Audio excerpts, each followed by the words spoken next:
नमः शिवाय। हर हर महादेव। जय शंकर की। ओम गुरुवे नमः।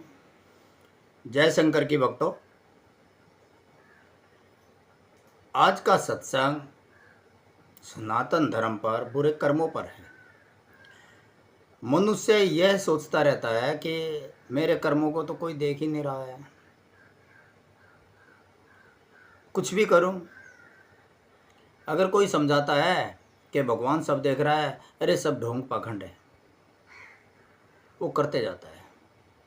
कुछ ये कहते हैं भाई पाप करो, अगर पाप हो गया है तो गंगा में डुबकी लगा लो, बड़ा आसान मार्ग है। पाप करो और गंगा में डुबकी लगा लो। तो आज का सत्संग इतना शिक्षाप्रद है कि बुरे कर्म छुपे नहीं रहते। मनुष्य सोचता है चालाकी से सब दब जाएगा, उसके किए हुए गलत कर्मों का कोई हिसाब नहीं करेगा। गलत कर्मों को कोई नहीं जानता, वह यह सोचता रहता है। वह लाख जतन कर ले, ध्यान देना भक्तों, मनुष्य लाख जतन कर ले, कितनी भी चालाकी कर ले, परंतु सत्य की ज्योति एक दिन अंधकार को चीर कर बाहर आ ही जाती है। उसके बुरे कर्मों का जग को पता चल ही जाता है, और फिर पछताने से क्या होता है?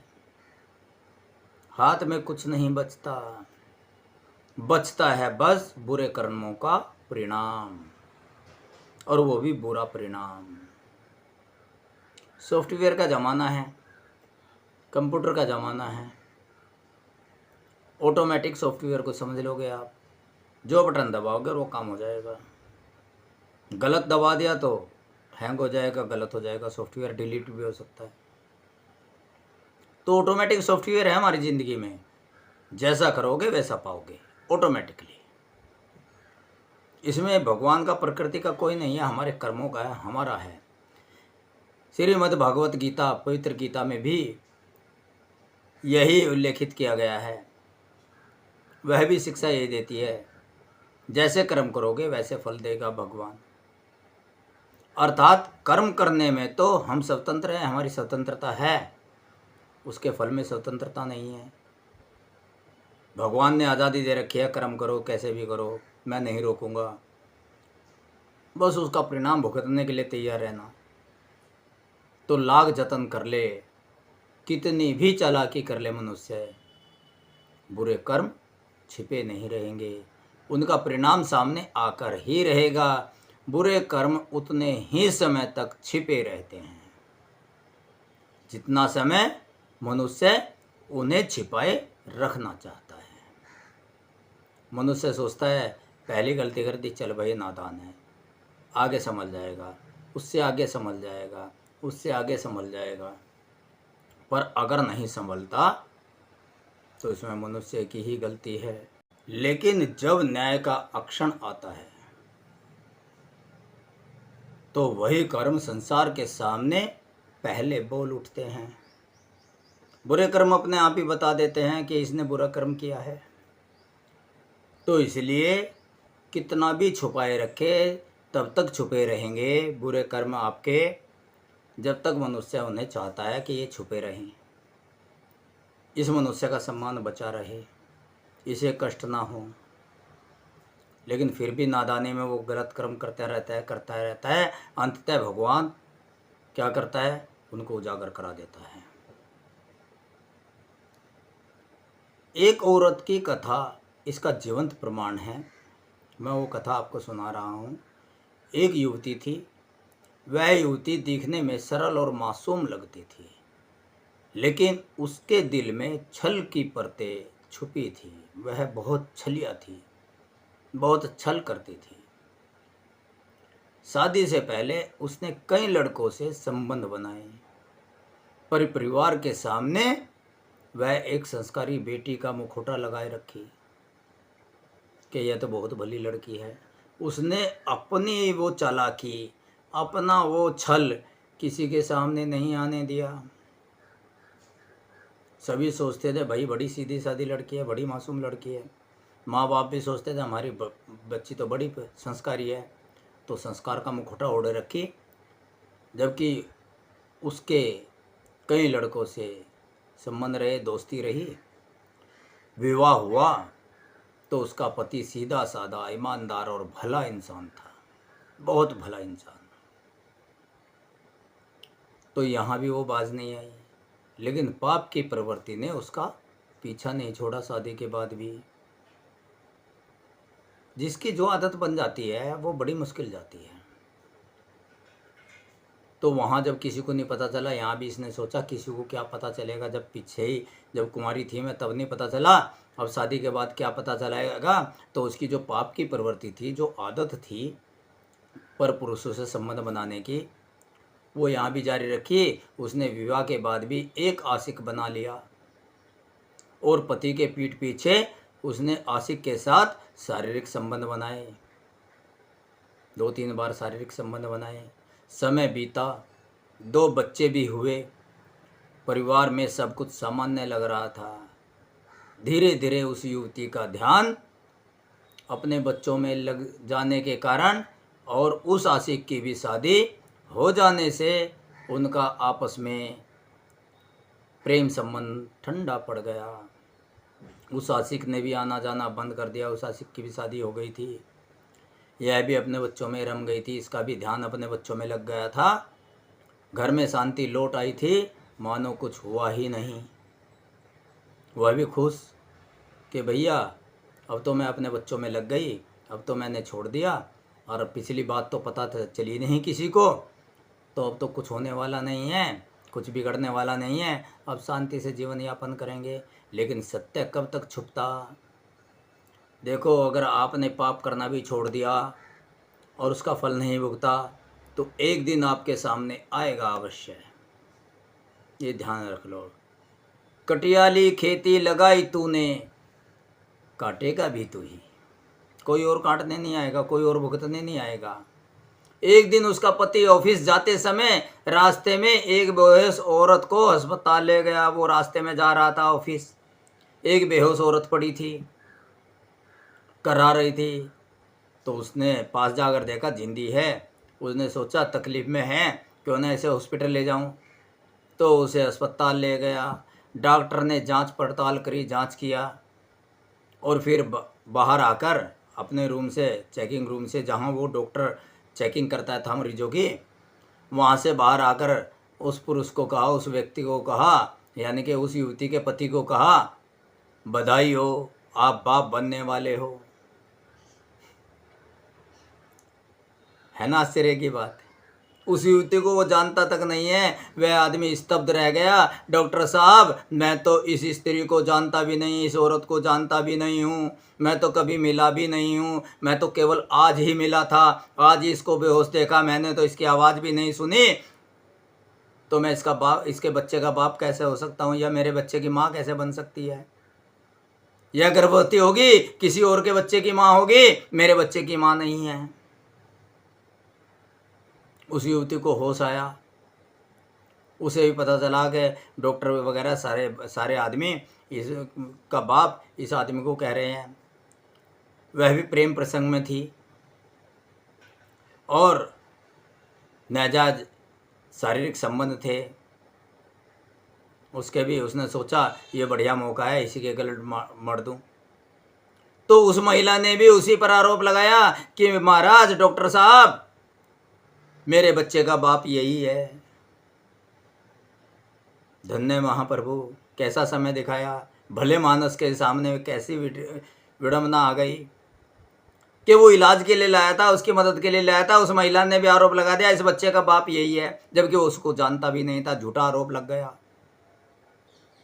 बड़े चक्कर में पड़ गया वह भला मानस। मामला पुलिस तक पहुंचा। उस आदमी का मेडिकल हुआ सच्चाई जानने के लिए।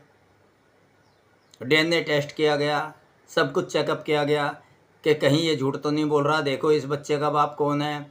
तो सच्चाई सामने आई। डॉक्टर ने रिपोर्ट सुनाई उस आदमी को भी और सब आदमियों को भी। रिपोर्ट में क्या आया, वह आदमी अपनी पूरी जिंदगी में कभी पिता बन ही नहीं सकता, तो इस बच्चे का बाप कैसे हो सकता है, कभी नहीं बन सकता था। तो उसके अंदर ऐसी कमी थी। तो वहां से तो छूट गया। भैया जब ये मेडिकल रिपोर्ट ये कह रही है कि ये कभी जिंदगी में, अपनी जिंदगी में कभी भी किसी भी बच्चे का बाप नहीं बन सकता, तो तेरे बच्चे का बाप कैसे हो सकता है? अब सवाल उठा। क्या सवाल उठा? फिर उसके घर में जो 2 बच्चे पल रहे हैं उनका पिता कौन है? जब मैं बाप नहीं बन सकता तो मेरे घर में जो 2 बच्चे पल रहे हैं जिन्हें मैं अपना बच्चा मान रहा हूं, तो वो बच्चे किसके हैं? उनका बाप कौन है? सत्य बिजली, सत्य की बिजली सब पर गिरी, सारे परिवार पर गिरी। पत्नी की करतूत सबके सामने आ गई, उसका बुरा कर्म आज सबके सामने खुल गया। इसलिए पाप कर्म कभी छुपता नहीं है। पति ने अपने भल मन से, भला मानस था, उसने सोचा गलती हो जाती है, पत्नी कह रही है कि आज के बाद नहीं होगा, गलती मान लेती है। जब पाप का भांडा फूट गया तो उसके सामने क्या मजबूरी रही? क्या और सफाई दे सकती थी? अरे जब वो उसका पति कभी बाप नहीं बन सकता तो इन बच्चों का बाप कौन है? उसने अपने आशिक की सारी बात कह डाली, बता दिया। शर्मिंदगी तो बहुत हुई, लेकिन खोल दी कि पतिदेव मुझसे गुनाह हुआ है, आप माफ करें ना करें आपके ऊपर है, लेकिन मुझसे गुनाह हुआ है, लेकिन बच्चे होने के बाद मेरा उससे संपर्क नहीं है। उसने सारी बात बता दी। पति भला इंसान था, उसने कहा इंसान से गलती होती है, गलती का पुतला है, आगे से मत करना। पति ने अपने भल मन से उसे माफ कर दिया। पर माता पिता और समाज की निगाहों से वह औरत कभी बच नहीं सकी। माँ बाप ने, उसके भी माँ बाप ने और उसके सास ससुर ने भी और समाज ने भी उसको माफ नहीं किया, उसको वो सम्मान नहीं दिया, लेकिन पति फिर भी उसको वही सम्मान देता रहा। उसने दिल से उसे माफ कर दिया कि इंसान गलती का पुतला है, चलो गलती माफ की। सबसे बड़ी बात यह थी कि वह खुद अपनी नजरों में गिर गई थी कि इतना भला मानस मेरा पति, जिसने मुझे दंड नहीं दिया, जिसने मेरा तिरस्कार नहीं किया, जिसने मुझे परित्याग नहीं किया, जिसने मुझे छोड़ा नहीं, ऐसे भले मानस को, ऐसे देवता को, ऐसे भगवान स्वरूप इंसान को मैंने धोखा दिया, उसके पीठ पीछे आशिक बनाया और उससे 2 बच्चे पैदा भी किए। उसे पश्चाताप हुआ, वह खुद अपनी नजरों में गिर गई कि तू कितनी बुरी है, ऐसे इंसान को तूने धोखा दिया। और जब इंसान अपनी नजरों में गिर जाता है, अपने साथ तो 24 घंटे रहता है, अपनी नजरों की निगाहों में तो 24 घंटे रहता है, समाज से बर्दाश्त कर सकता है, औरों का तिरस्कार बर्दाश्त कर सकता है। जब अपनी आत्मा, अपना जमीर ही धिक्कारने लगे तो बड़ी विडंबना होती है, जीने का अस्तित्व ही खत्म हो जाता है, जीने की लालसा ही खत्म हो जाती है। पश्चाताप की अग्नि में जलती हुई वह अंततः घर की छत से छलांग लगाकर उसने अपनी जीवन लीला समाप्त कर दी। उसने आत्महत्या कर दी, अपनी बिल्डिंग की छत पर गई जहां घर में रहती थी और छत से छलांग लगा दी और कूदकर अपनी जीवन लीला समाप्त कर दी। पश्चाताप की अग्नि इतनी प्रभावित हुई, जो इंसान अपनी नजरों में गिर जाता है तो वह कहीं का नहीं रहता। उसने अपनी लीला समाप्त कर दी और पीछे छोड़ा बस एक पत्र, एक सुसाइड नोट, एक आत्महत्या का पत्र, जिसमें उसने स्वीकार किया कि उसके बुरे कर्म ही उसकी बर्बादी का कारण बने हैं। इसमें मेरे माता पिता, कुटुंब, कबीले, मेरे सास ससुर, मेरे पति की कोई गलती नहीं है। और उस पत्र में उसने अपने सारे पाप कर्म, कुंवारे नाते में जितने संबंध थे, उसके शादी के बाद जो संबंध बनाए थे, जो आशिक था, उसकी सारी गाथा उसने उस पत्र में खोल डाली, लिख डाली। और उसने कहा कि बर्बादी जो मेरी हुई है, मेरे पाप कर्मों के कारण हुई है, इसमें किसी का दोष नहीं है, मेरे बुरे कर्म ही मेरी बर्बादी का कारण बने हैं। उस सुसाइड नोट में उस युवती ने ये लिखा। तो बंधुओं, लाख छुपाओ छुप ना सकेगा असली नकली चेहरा, दिल की बात बता देता है असली नकली चेहरा। तो लाख छुपाओ दिल में, लाख छुपाओ राज, छुप न सकेगा राज हो कितना गहरा। तो जितने भी राज अगर बुरे कर्म के अच्छे कर्मों के छुपा रखे हैं, अच्छे कर्मों का भी बखान ना करो कि मैंने तो इतना दान दिया, इतना दान दिया। जब समय आएगा तो प्रकृति, वो कुदरत आपका प्रचार खुद कर देगा। अपने आप करोगे तो लाभ नहीं होगा, निस्वार्थ भाव से करो और पाप कर्म से डरो।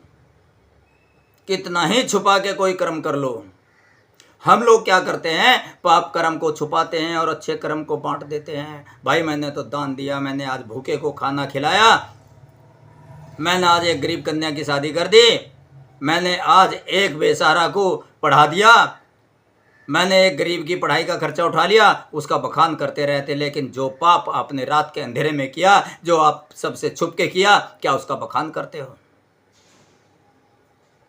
कहते हैं जो चीज कीमती होती है, सोना कीमती होता है, छुपा के रखते हैं, लोहा सड़क पे पड़ा रहता है, सरिये देखो कितने पड़े रहते हैं, छुपा कर रखते हैं कीमती चीज को। और कीमती चीज फल देती है, वक्त आने पर काम का आती है साहब आपके।